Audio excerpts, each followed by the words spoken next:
की अध्याय 1 संसाधन एवं विकास। क्या आप उन वस्तुओं का नाम बता सकते हैं जो गांवों और शहरों में हमारे जीवन को आराम पहुंचाते हैं? ऐसी वस्तुओं को एक सूची तैयार करें और इनको बनाने में प्रयोग होने वाली पदार्थों के नाम बताएं। हमारे पर्यावरण में उपलब्ध प्रत्येक वस्तु जो हमारी आवश्यकताओं को पूरा करने में प्रयुक्त की जा सकती है, जिसको बनाने के लिए प्रौद्योगिकी उपलब्ध है, जो आर्थिक रूप से संभाव्य और सांस्कृतिक रूप से मान्य है, एक संसाधन है। हमारे पर्यावरण में उपलब्ध वस्तुओं, प्रकृति जो मानव के द्वारा यूज, प्रौद्योगिकी, संस्थाएं, प्रकृति जो भौतिक परिवर्तन, प्राकृतिक प्रौद्योगिकी और संसाधनों के मध्य अंतर संबंध को देखिए। पहले ये पढ़ लेते हैं।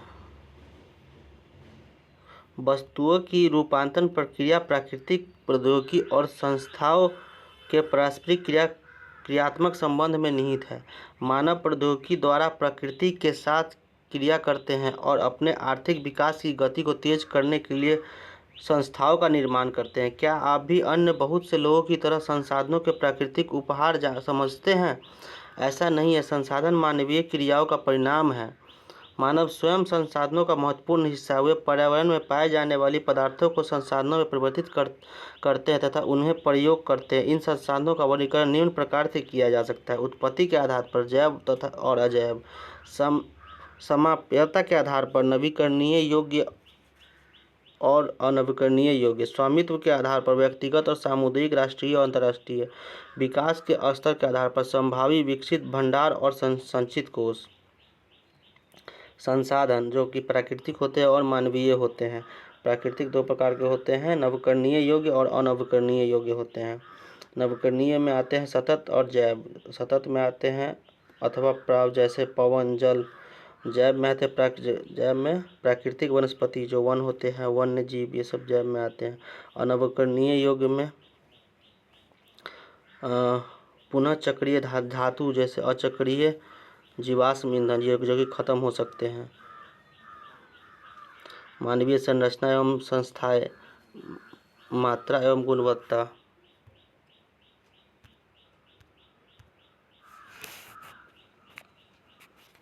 संसाधनों का विकास। संसाधन जिस प्रकार मनुष्य के जीवन यापन के लिए अति आवश्यक है, उसी प्रकार जीवन की गुणवत्ता बनाए रखने के लिए भी महत्वपूर्ण है। ऐसा विश्वास किया जाता है कि संसाधन प्रकृति की देन है। परिणाम स्वरूप मानव ने इसका अंधाधुंध प्रयोग किया है, जिससे निम्नलिखित मुख्य समस्याएं पैदा हो गई हैं। कुछ व्यक्तियों के लालचवश संसाधनों का हर संसाधन समाज के लोगों के हाथ में आ गए हैं, जिससे समाज को दो हिस्सों, संसाधनों संपन्न, संसाधनहीन अर्थात अमीर और गरीब में बांटा गया। संसाधनों के अंधाधुंध शोषण से वैश्विक परिस्थितियां संकट पैदा हो गई, जैसे भूमंडलीय तापन, ओजोन परत अवक्षय, पर्यावरण प्रदूषण और भूमि निम्नीकरण आदि क्रियाकलाप है। इसे आप लोग देख लीजिएगा, आगे चलते हैं। सतत पोषणीय विकास। सतत पोषणीय आर्थिक विकास का अर्थ है कि विकास पर्यावरण को बिना नुकसान पहुंचाए और वर्तमान विकास की प्रक्रिया भविष्य की पीढ़ियों की आवश्यकताओं की अवहेलना न करे। रियो जेनेरियो पृथ्वी सम्मेलन 1992। जून 1992 में 100 से अधिक राष्ट्र अध्यक्षता ब्राजील के शहर रियो जेनेरियो में प्रथम अंतर्राष्ट्रीय सम्मेलन में एकत्रित हुए। सम्मेलन का आयोजन विश्व स्तर पर उभरते हुए पर्यावरण संरक्षण और सामाजिक आर्थिक विकास की समस्याओं का हल ढूंढने के लिए किया गया था। इस सम्मेलन में एकत्रित नेताओं ने भूमंडलीय जलवायु परिवर्तन और जैव विविधता पर एक घोषणा पत्र का हस्ताक्षर किया।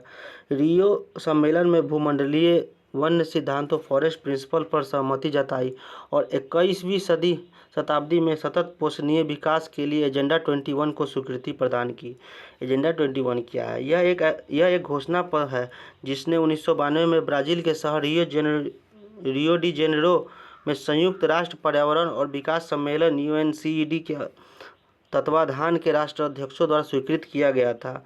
इसका उद्देश्य भूमंडलीय सतत पोषणीय विकास हासिल करना है। यह एक कार्यसूची है जिसका उद्देश्य समान हितों, पारस्परिक आवश्यकताओं एवं सम्मिलित जिम्मेदारियों के अनुसार विश्व सहयोग के द्वारा पर्यावरणीय क्षति, गरीबी और रोगों से निपटना है। एजेंडा 21 का मुख्य उद्देश्य यह है कि प्रत्येक स्थानीय निकाय अपनी स्थानीय एजेंडा 21 तैयार करें। संसाधन नियोजन, संसाधनों के विवेकपूर्ण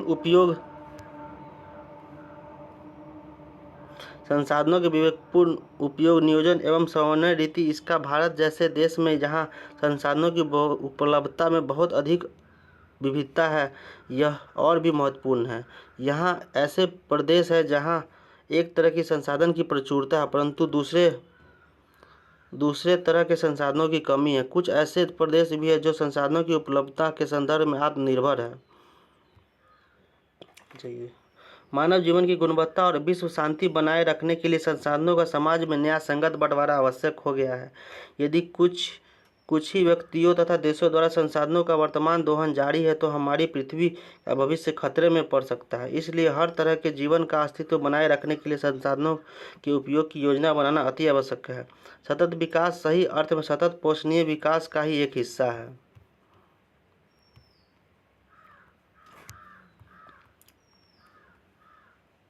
और कुछ ऐसे भी प्रदेश है जहां महत्वपूर्ण संसाधनों की अत्यधिक कमी है। उदाहरण झारखंड, मध्य प्रदेश, छत्तीसगढ़ आदि प्रांतों में खनिजों और कोयले के प्रचुर भंडार है। अरुणाचल प्रदेश में जल संसाधन प्रचुर मात्रा में है परंतु मूल विकास की कमी है। राजस्थान में पवन और सौर ऊर्जा के संसाधनों का बहुतायत है लेकिन जल संसाधनों की कमी है। लद्दाख का शीत मरुस्थल देश के अन्य भागों से अलग थलग पड़ता है। यह प्रदेश सांस्कृतिक विरासत का धनी है परंतु जल आधारभूत अवसंरचनाएं कुछ महत्वपूर्ण खनिजों की कमी है। इसलिए राष्ट्रीय, प्रांतीय, प्रादेशिक और स्थानीय स्तर पर संतुलन संसाधन नियोजन की आवश्यकता है। क्रियाकलाप भारत में संसाधन नियोजन एक जटिल प्रक्रिया है जिसमें निम्नलिखित सोपान है। देश के विभिन्न प्रदेशों में संसाधनों की पहचान कर उनकी तालिका बनाना। इस कार्य में क्षेत्रीय सर्वेक्षण, मानचित्र बनाना और संसाधनों का गुणात्मक एवं मात्रात्मक अनुमान लगाना व मापन करना। संसाधन विकास योजनाएं लागू करने के लिए उपयुक्त प्रौद्योगिकी, कौशल और संस्थागत नियोजन ढांचा तैयार करना। संसाधन विकास योजनाओं और राष्ट्रीय विकास योजनाओं में समन्वय स्थापित करना। स्वाधीनता के बाद भारत में संसाधन नियोजन के उद्देश्य की पूर्ति के लिए प्रथम पंचवर्षीय योजना से ही प्रयास किए गए। किसी क्षेत्र के विकास के लिए संसाधनों की उपलब्धता एक आवश्यक शर्त है परंतु प्रौद्योगिकी और संस्थाओं में तदनुरूपी परिवर्तनों के अभाव में मात्र संसाधनों की उपलब्धता से ही विकास संभव नहीं है। देश में बहुत से क्षेत्र हैं जो संसाधन में समृद्ध होते हुए भी आर्थिक रूप से पिछड़े प्रदेशों की गिनती में आते हैं। इसके विपरीत कुछ ऐसे प्रदेश हैं जो संसाधनों की कमी होते हुए भी आर्थिक रूप से विकसित है। क्या आप संसाधन संपन्न परंतु आर्थिक रूप से पिछड़े और संसाधन विहीन परंतु आर्थिक रूप से विकसित प्रदेशों के नाम बता सकते हैं? ऐसी परिस्थितियां होने के कारण बताएं। उपनिवेश का इतिहास हमें बताता है कि उपनिवेश में संसाधन संपन्न प्रदेश विदेशी आक्रमणकारियों के लिए मुख्य आकर्षण रहे हैं। उपनिवेशकारी देशों ने बेहतर प्रौद्योगिकी के सहारे उपनिवेशों के संसाधनों का शोषण किया है तथा उन पर अपना आधिपत्य स्थापित किया। अतः संसाधन किसी प्रदेश के विकास में तभी योगदान दे सकते हैं जब वहां उपयुक्त प्रौद्योगिकी विकास और संस्थागत परिवर्तन किए जाए। उपनिवेश के विभिन्न चरणों में भारत ने इन सब का अनुभव किया है। अतः भारत में विकास सामान्यतः तथा संसाधन विकास लोगों के मुख्य संसाधनों की उपलब्धता पर आधारित नहीं था बल्कि इनमें प्रौद्योगिकी, मानव संसाधन की गुणवत्ता और ऐतिहासिक अनुभव का भी योगदान रहा है। संसाधनों का संरक्षण, संसाधन किसी भी तरह के विकास में महत्वपूर्ण भूमिका निभाते हैं परंतु संसाधनों का विवेकहीन उपभोग और अति उपयोग के कारण कई सामाजिक, आर्थिक और पर्यावरणीय समस्या पैदा हो सकती है। इन समस्याओं के बचाव के लिए विभिन्न स्तरों पर संसाधनों का संरक्षण आवश्यक है। भूतकाल से ही संसाधनों का संरक्षण बहुत से नेताओं और चिंतकों के लिए चिंता का विषय रहा है। उदाहरणार्थ गांधी जी ने संसाधनों के संरक्षण पर अपनी चिंता इन शब्दों में व्यक्त की है। हमारे पास हर व्यक्ति के लिए आवश्यकताओं की पूर्ति के लिए बहुत कुछ है लेकिन किसी के लालच की संतुष्टि के लिए नहीं। अर्थात हमारे पास पेट भरने के लिए बहुत कुछ है लेकिन पेटी भरने के लिए नहीं। उनके अनुसार विश्व स्तर पर संसाधन ह्रास के लिए लालची और स्वार्थी व्यक्तियों तथा आधुनिक प्रौद्योगिकी शोषणात्मक प्रवृत्ति जिम्मेदार है। वे अत्यधिक उत्पादन के विरुद्ध है, इसके उत्पादन पर अधिक बड़े जन समुदाय द्वारा उत्पादन के पक्षधर थे। मुख्य भूमि आकृतियों के अंतर्गत क्षेत्र: मैदानी क्षेत्र इतना है 43%, पर्वतीय क्षेत्र 30%, पठार क्षेत्र 27%। अंतर्राष्ट्रीय स्तर पर व्यवस्थित तरीके से संसाधन संरक्षण की वकालत 1968 में क्लब ऑफ रोम ने की। तत्पश्चात 1974 में सुमेसर ने अपनी पुस्तक स्मॉल इज ब्यूटीफुल में इस विषय पर गांधी जी के दर्शन की एक बार फिर से पुनरावृत्ति की। 1987 में ब्रूट्स टैलेंट आयोग रिपोर्ट द्वारा वैश्विक स्तर पर संसाधन संरक्षण के मूलाधिकार योगदान किया। इस रिपोर्ट से सतत पोषणीय विकास सस्टेनेबल डेवलपमेंट की संकल्पना प्रस्तुत की और संसाधन संरक्षण की वकालत की। यह रिपोर्ट बाद में हमारा साझा भविष्य आवर कॉमन फ्यूचर शीर्षक के पुस्तक के रूप में प्रकाशित हुई। इस संदर्भ में एक और महत्वपूर्ण योगदान रियो जेनेरियो ब्राजील में 1992 में आयोजित पृथ्वी सम्मेलन द्वारा किया गया। भू संसाधन: हम भूमि पर रहते हैं, इसी पर अनेकों आर्थिक क्रियाकलाप करते हैं और विभिन्न रूपों से इसका उपयोग करते हैं। अतः भूमि एक महत्वपूर्ण प्राकृतिक संसाधन है। प्राकृतिक वनस्पति, वन्य जीव, मानव जीवन, आर्थिक क्रिया, परिवहन तथा संचार व्यवस्था भूमि पर ही आधारित है। परंतु भूमि एक सीमित संसाधन है, इसलिए उपलब्ध भूमि का विभिन्न उद्देश्यों के लिए उपयोग सावधानी और योजनाबद्ध तरीके से होना चाहिए। भारत में भूमि पर विभिन्न प्रकार की भू आकृतियाँ जैसे पर्वत, पठार, मैदानी और द्वीप पाए जाते हैं। लगभग 43% भू क्षेत्र पर मैदान है, जो कृषि और उद्योगों के लिए विकास के लिए सुविधाजनक है। पर्वत पूरे भू क्षेत्र के 30% भाग पर विस्तृत है। वे कुछ बारहमासी नदियों के प्रभाव से सुनिश्चित करते हैं। पर्यटन विकास के लिए अनुकूल परिस्थितियां प्रदान करता है और पारिस्थितिकी के लिए महत्वपूर्ण है। देश के क्षेत्रफल का लगभग 27% हिस्सा पठारी क्षेत्र है। इस क्षेत्र में खनिजों, जीवाश्म ईंधन और वनों का अपार संचय कोष है। भू उपयोग: भू संसाधनों का उपयोग निम्नलिखित उद्देश्यों से किया जाता है: वन के लिए, कृषि के लिए उपलब्ध भूमि, बंजर तथा कृषि आयोग भूमि, गैर कृषि परियोजना में लगाई जाने वाली भूमि जैसे इमारतें, सड़कें, उद्योग आदि, प्रति भूमि के अतिरिक्त अन्य कृषि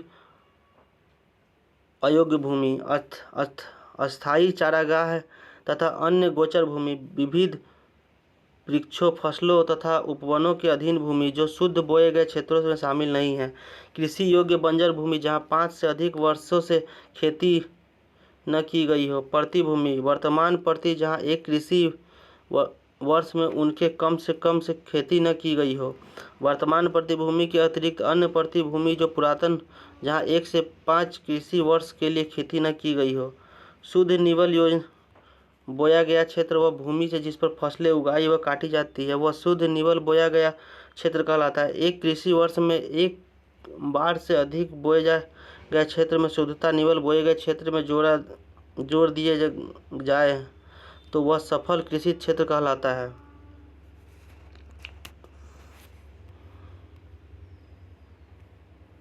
वन इतने भाग में है। प्रतिवेदित क्षेत्र 100%। सामान्य भू उपयोग संवेग वर्ष 1960 से 61 और 2014 से 15 के बीच में तुलना की गई है। कृषि योग्य बंजर भूमि ऑरेंज कलर से है। भारत में भू उपयोग प्रारूप: भू उपयोग को निर्धारित करने वाले तत्वों में भौतिक कारक जैसे भू आकृति, जलवायु और मृदा के प्रकार तथा मानवीय कारक जैसे जनसंख्या घनत्व, प्रौद्योगिकी क्षमता, सांस्कृतिक और परंपराएं आदि इत्यादि शामिल है। भारत का कुल भौगोलिक क्षेत्रफल 32.8 लाख वर्ग किलोमीटर, परंतु इसके 93% भाग के ही भू उपयोग आंकड़े उपलब्ध है, क्योंकि पूर्वोत्तर प्रांत में असम को छोड़कर अन्य प्रांतों में सूचित क्षेत्रों के बारे में जानकारी उपलब्ध नहीं है। इसके अलावा जम्मू और कश्मीर में पाकिस्तान और चीन अधिकृत क्षेत्रों के भूमि उपयोग का सर्वेक्षण भी नहीं हुआ है।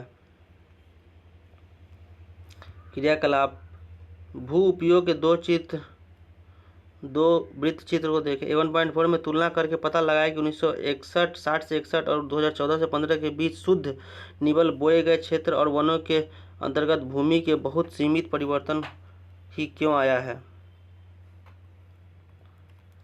अस्थायी चारागाह के अंतर्गत भी भूमि कम हुई है। पशुधन की इतनी बड़ी संख्या के लिए चारा उपलब्ध कराने कैसे समर्थ होंगे और इसके लिए क्या परिणाम होंगे। वर्तमान प्रति भूमि के अतिरिक्त अन्य प्रति भूमि अनुपजाऊ है। इन पर फसलें उगाने के लिए कृषि लागत बहुत ज़्यादा है, अतः इस भूमि में 2 या 3 वर्षों में इनको 1 या 2 बार बोया जाता है और यदि इससे शुद्ध निवल बोए गए क्षेत्र में शामिल कर लिया जाता है तभी भारत के कुल सूचित क्षेत्र के लगभग 54% हिस्से पर ही खेती हो सकती है। शुद्ध निवल बोए गए क्षेत्र का प्रतिशत भी विभिन्न राज्यों में भिन्न भिन्न है। पंजाब और हरियाणा में 80% भूमि पर खेती होती है, परंतु अरुणाचल प्रदेश, मिजोरम, मणिपुर, अंडमान निकोबार द्वीप समूह में 10% से भी कम में क्षेत्र बोया जाता है। इन राज्यों में शुद्ध निवल बोए गए क्षेत्रों में कम अनुपात के लिए उत्तरदायी कारणों को ज्ञात कीजिए। हमारे देश में राष्ट्रीय वन नीति 1952 द्वारा निर्धारित वनों के अंतर्गत 33% भौगोलिक क्षेत्र आज वांछित है, जिसकी तुलना में वन अंतर्गत क्षेत्र काफ़ी कम है। वह नीति द्वारा निर्धारित यह सीमा पारिस्थितिकी संतुलन बनाए रखने के लिए आवश्यक है। वन क्षेत्रों के आसपास रहने वाले लाखों लोगों की आजीविका इस पर निर्भर करती है। भू उपयोग का एक भाग बंजर भूमि और दूसरा गैर कृषि परियोजना में लगाई गई भूमि कहलाता है। बंजर भूमि में पहाड़ी चट्टानें, सूखी और मरुस्थलीय भूमि शामिल है और गैर कृषि परियोजना में लगाई गई भूमि में बस्तियां, सड़कें, रेलवे लाइन, उद्योग इत्यादि आते हैं। लंबे समय तक लगातार भूमि संरक्षण और प्रबंध की अवहेलना करने एवं लगातार भू उपयोग के कारण भू संसाधनों का निम्नीकरण हो रहा है। इसके कारण समाज और पर्यावरण पर गंभीर आपदा आ सकती है। भू निम्नीकरण और संरक्षण उपाय। भूमि एक ऐसा संसाधन है जिसका उपयोग हमारे पूर्वज करते आए हैं तथा भावी पीढ़ी भी इस भूमि का उपयोग करेगी। हम भोजन, मकान और कपड़े की अपनी मूल आवश्यकताओं का 95% भाग भूमि से प्राप्त करते हैं। मानव कार्यकलापों के कारण न केवल भूमि का निम्नीकरण हो रहा है बल्कि भूमि को नुकसान पहुंचने वाली प्राकृतिक ताकत भी बल मिला है। इस समय भारत के 13 करोड़ हेक्टेयर भूमि निम्नीकृत है। इसमें से लगभग 28% भूमि निम्नीकृत वनों के अंतर्गत है। 56% क्षेत्र का जल अपर्दित है और शेष क्षेत्र लवणीय और क्षारीय है। कुछ मानव क्रियाओं जैसे वनोन्मूलन, अति पशुचारण, खनन ने भी भूमि के निम्नीकरण में मुख्य भूमिका निभाई है। खनन के उपरांत खदानों वाले स्थानों को गहरी खाइयों और मलबे के साथ खुला छोड़ दिया जाता है। खनन के कारण झारखंड, छत्तीसगढ़, मध्य प्रदेश और उड़ीसा जैसे राज्यों में वनोन्मूलन भूमि निम्नीकरण का कारण बन गया। गुजरात, राजस्थान, मध्य प्रदेश और महाराष्ट्र में अति पशुचारण भूमि निम्नीकरण का मुख्य कारण है। पंजाब, हरियाणा, पश्चिमी उत्तर प्रदेश जैसे राज्यों में अधिक सिंचाई भूमि निम्नीकरण के लिए उत्तरदायी है। अतिसिंचन के उत्पन्न जलाक्रांत भी भूमि निम्नीकरण के लिए उत्तरदायी है, जिससे मृदा में लवणता और क्षारीयता बढ़ जाती है। खनिज प्रक्रियाएं जैसे सीमेंट उद्योग में चूना पत्थर को पीसना और मृदा बर्तन उद्योग में चूने, खड़िया मृदा और सेल खड़ी के प्रयोग से बहुत अधिक मात्रा में वायुमंडल के धूल विसर्जित होते हैं। जब इसकी परत भूमि पर जम जाती है तो मृदा की जल सोखने की प्रक्रिया अवरुद्ध हो जाती है। पिछले कुछ वर्षों से देश के विभिन्न भागों में औद्योगिक जल निकास से बाहर आने वाला अपशिष्ट पदार्थ भूमि और जल प्रदूषण का मुख्य स्रोत है। भूमि निम्नीकरण की समस्याओं को सुलझाने के कई तरह के वनारोपण और चारागाह का उचित प्रबंध इसमें कुछ हद तक मदद कर सकता है। पेड़ों की रक्षक मेखला, शेल्टर बेल्ट, पशुचारण नियंत्रण और रेतीले टीलों को कांटेदार झाड़ियों लगाकर स्थिर बनाने की प्रक्रिया में भी भूमि कटाव को रोकथाम शुष्क क्षेत्रों में की जा सकती है। बंजर भूमि के उचित प्रबंधन, खनन नियंत्रण और औद्योगिक जल को परिष्करण के पश्चात विसर्जित करके जल भूमि प्रदूषण को कम किया जा सकता है। मृदा संरक्षण। मिट्टी अथवा मृदा सबसे महत्वपूर्ण नवीकरणीय योग्य प्राकृतिक संसाधन है। यह पौधों के विकास का माध्यम है जो पृथ्वी पर विभिन्न प्रकार के जीवों का पोषण करती है। मृदा एक जीवंत तंत्र है। कुछ सेंटीमीटर गहरी मृदा बनने में लाखों वर्ष लग जाते हैं। मृदा बनने की प्रक्रिया में उच्चवाद जलन शैल अथवा संस्तर शैल, जलवायु, वनस्पति और अन्य जैव पदार्थों और समय मुख्य कारक है। प्रकृति के अनेकों तत्व जैसे तापमान परिवर्तन, बहते जल की क्रिया, पवन, हिमनद और अपघटन क्रियाएं आदि मृदा बनने की प्रक्रिया में योगदान देती है। मृदा में होने वाली रासायनिक और जैविक परिवर्तनों की भी महत्वपूर्ण भूमिका है। मृदा जैव, ह्यूमस और जैव दोनों प्रकार के पदार्थों से बनती है। मृदा बनने की प्रक्रिया को निर्धारित करने वाले तत्व उनके रंग, गहराई, गठन, आयु और रासायनिक और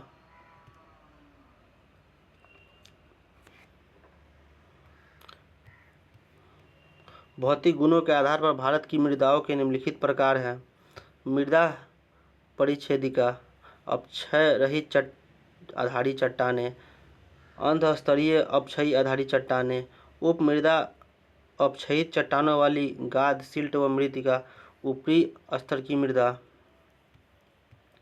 मृदाओं का वर्गीकरण। भारत में अनेक प्रकार की उच्चावच, भू आकृतीय, जलवायु, वनस्पति पाई जाती है। इस कारण अनेक प्रकार की मृदाएं विकसित हुई है।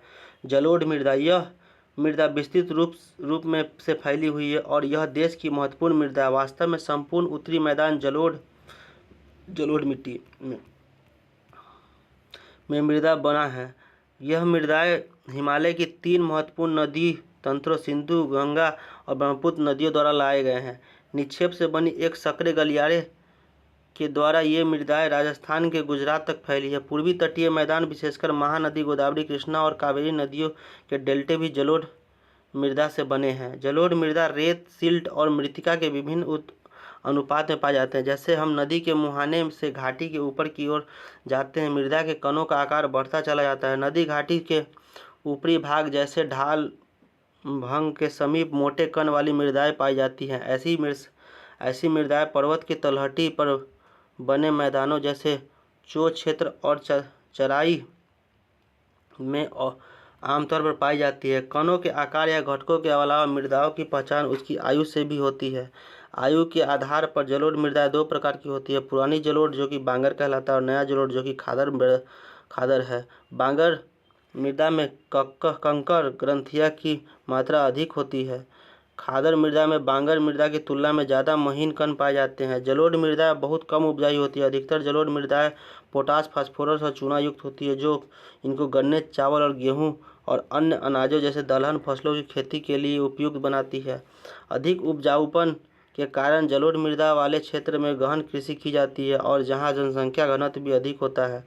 सूखे क्षेत्र में मृदाएं अधिक क्षारीय होती है। इन मृदाओं को सही उपचार और सिंचाई करके इसकी पैदावार बढ़ाई जा सकती है। काली मृदा, इन मृदाओं का रंग काला होता है और इसे रेगर मृदा भी कहा जाता है। काली मृदा कपास की खेती के लिए उचित समझी जाती है और काली कपास मृदा के नाम से भी जानी जाती है।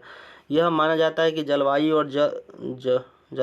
और जनक शैलों के काली मृदा बनने के महत्वपूर्ण योगदान दिया है। इस प्रकार मृदाएं दक्कन पठार, बेसाल्ट क्षेत्र के उत्तर पश्चिमी भागों में पाई जाती है और लावा जनक शैलों से बनी है। ये मृदाएं महाराष्ट्र, सौराष्ट्र, मालवा, मध्य प्रदेश और छत्तीसगढ़ के पठारों में पाई जाती है। और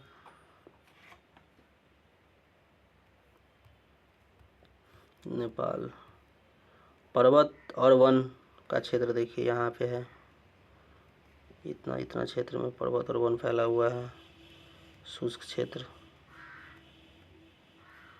ये वाला क्षेत्र हो गया शुष्क क्षेत्र। लेटेराइट, ये वाला कलर का है। काली मृदा पाई जाती है इस क्षेत्र में। लाल और पीली मृदा इस क्षेत्र में पाई जाती है। यहाँ से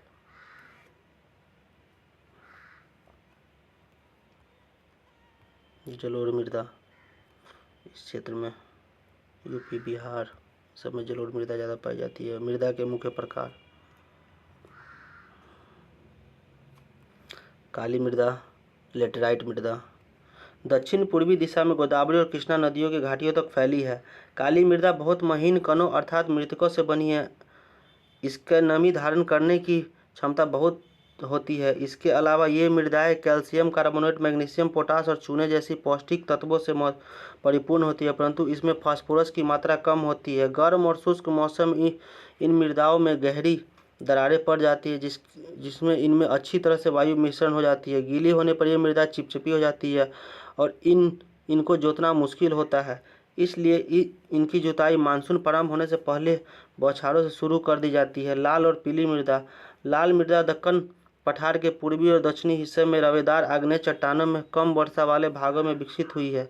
लाल और पीली मृदा ओडिशा, छत्तीसगढ़, मध्य गंगा मैदान में दक्षिणी छोर पर और पश्चिमी घाट के पहाड़ी पद पर पाई जाती है। इन मृदाओं का लाल रंग रवेदार आग्नेय और उपांतिक चट्टानों लौह धातु के प्रसार के कारण होता है।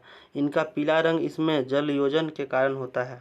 लेटेराइट मृदा। लेटेराइट शब्द ग्रीक भाषा के शब्द लेटर से लिया गया, जिसका अर्थ होता है ईंट। लेटेराइट मृदा का निर्माण उष्णकटिबंधीय तथा उपोष्णकटिबंधीय जलवायु क्षेत्र में आर्द्र तथा शुष्क ऋतुओं के एक के बाद एक आने के कारण होता है। यह भारी वर्षा से अत्यधिक निक्षालन लीचिंग का परिणाम है। लेटेराइट मृदा अधिकतर गहरी तथा अम्लीय pH 6.0 होता है। pH minus. इसमें सामान्यतः पौधों के पोषक तत्वों की कमी होती है। यह अधिकतर दक्षिणी राज्यों, महाराष्ट्र के पश्चिमी घाट क्षेत्रों, ओडिशा, पश्चिम बंगाल के कुछ भागों के तथा उत्तर पूर्व प्रदेशों में पाई जाती है। जहां इस मिट्टी में पर्णपाती और सदाबहार वन मिलते हैं, वहां इसमें ह्यूमस पर्याप्त रूप में पाया जाता है, लेकिन विरल वनस्पति और अर्ध शुष्क पर्यावरण में इसमें ह्यूमस की मात्रा कम पाई जाती है। स्थल रूपों पर इसकी स्थिति के अनुसार इसमें अपरदन तथा भूमि निम्नीकरण की संभावनाएं होती है। मृदा संरक्षण। उचित तकनीकी अपना कर इस मृदाओं पर कर्नाटक, केरल, तमिलनाडु में चाय और कॉफ़ी उगाई जाती है। तमिलनाडु, आंध्र प्रदेश और केरल की लाल लेटेराइट मृदाएं काजू की फसल के लिए अधिक उपयुक्त है। मरुस्थलीय मृदा। मरुस्थलीय मृदा का रंग लाल और भूरा होता है। ये मृदाएं आमतौर पर रेतीली और लवणीय होती है। कुछ क्षेत्रों में नमक की मात्रा इतनी अधिक होती है कि झीलों से जल वाष्पीकृत करके खाने का नमक भी बनाया जाता है। शुष्क जलवायु और उच्च तापमान के कारण जलवाष्प दर अधिक और मृदाओं में ह्यूमस और नमी की मात्रा कम होती है। मृदाओं की सतह के नीचे कैल्शियम की मात्रा बढ़ती चली जाती है और नीचे की परतों में चूने के कंकड़ की सतह पाई जाती है। इसके मरुस्थलीय मृदा अपरदन। इसके कारण मृदा में जल अंतःस्कंद यानी इनफिल्ट्रेशन अवरुद्ध होता है। इस मृदा को सही तरीके से सिंचित करने कृषि योग्य बनाया जा सकता है, जैसा कि पश्चिमी राजस्थान में हो रहा है। वन मृदा। ये मृदाएं आमतौर पर पहाड़ी और पर्वतीय क्षेत्रों में पाई जाती है, जहां पर्याप्त वर्षा वन उपलब्ध है। इन मृदाओं के गठन में पर्वतीय पर्यावरण के अनुसार बदलाव आता है।